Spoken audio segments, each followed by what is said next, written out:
How to fix WhatsApp reconnecting easy and fast in less than 1 minute. Hello guys, and welcome back to this new video.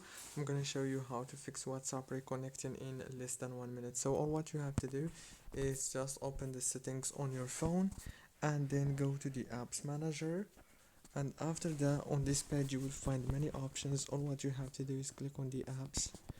Now here you will find all the apps that you have on your phone. Just wait a few seconds, scroll until you find WhatsApp. When you find it, click on it like this.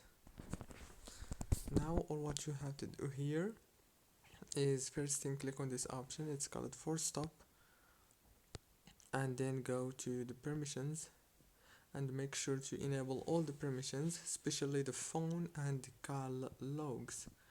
Now all what you have to do is reopen WhatsApp and the problem must be fixed. Don't forget to like, subscribe.